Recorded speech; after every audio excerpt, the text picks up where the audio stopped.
changing your life one story at a time. This is the Chicken Soup for the Soul podcast with Editor-in-Chief Amy Newmark. Hey, it's Amy Newmark with your daily dose of Chicken Soup for the Soul inspiration to make you simply happy. We've been talking about random acts of kindness a lot this month, and we also talked with Pauline Fromer about expanding our world through travel. So I'm going to combine those two topics today. We're going to start with a story in which Melissa Volks tells us that she had just arrived for a one-year teaching position in South Korea, and she had no idea where anything was. She couldn't even figure out how to find her apartment, but she was excited about using the subway line to get around the city because it seemed safe and there were signs in English as well as Korean. But then, on one of the first days there, she was riding in the subway when she felt someone tugging at her backpack. She shifted her position a little to get out of the way, but then her backpack was ripped right off her back. And the subway car was so crowded that she couldn't even look around to try and find the thief. She began to panic. I mentioned she didn't know how to get home. She had her address in that backpack along with instructions for how to get home, and she had no way of figuring it out without those pieces of paper. People started to get off at the next stop, and Melissa could finally look around a bit, and there was her backpack. It was in the clutches of an elderly white-haired lady who was sitting next to where Melissa was standing. Now Melissa didn't know what to do. The elderly lady didn't look guilty. She wasn't even looking at Melissa. Melissa wondered if the thief had somehow taken her backpack, stolen money from it, and then put it in the old lady's lap. She tried to pick it up off the old lady's lap, but the old lady wouldn't let her have it. And now Melissa was even more confused. She looked around for help, but no one seemed to notice that anything was going on. She started gesturing to the old lady that she wanted her backpack, and the old lady gestured back, no. And then Melissa finally got it. The old lady was gesturing to show that the backpack was heavy.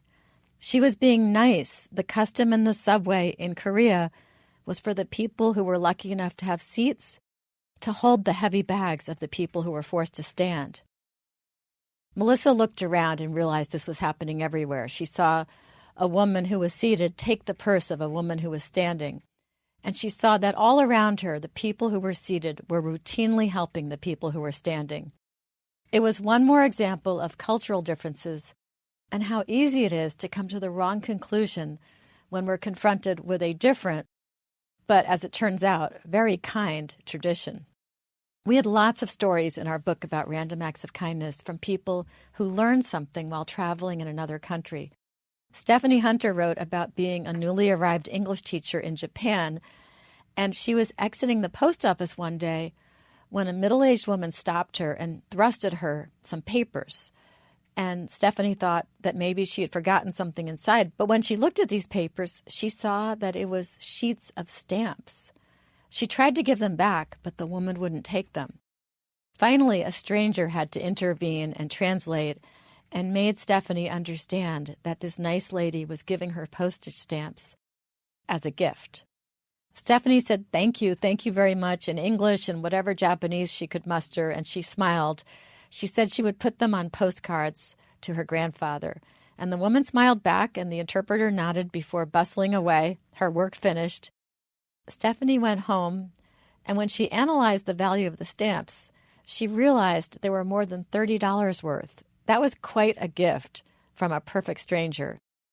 And it happened to be the perfect gift for a foreigner new to Japan. For nearly a year, Stephanie stuck those stamps on every birthday card, every postcard, and every note home. She loved having that little bundle of stamps in her kitchen drawer. She still marvels at how that woman knew what she would need and why that woman was so generous. And I actually went and looked it up on the internet last night and saw that there does seem to be a tradition of giving stamps as gifts in Japan, but that still doesn't explain this random act of kindness by a perfect stranger. It certainly made the world of a foreign country a little less lonely for Stephanie. Come back tomorrow for a different kind of mystery. I'm going to share the story of a mysterious dog with mysterious powers from our book about angels and miracles. Thanks for listening to the Chicken Soup for the Soul podcast today. If you want more stories about random acts of kindness, please visit our website, chickensoup.com. You can sign up to receive a free story in your email every day.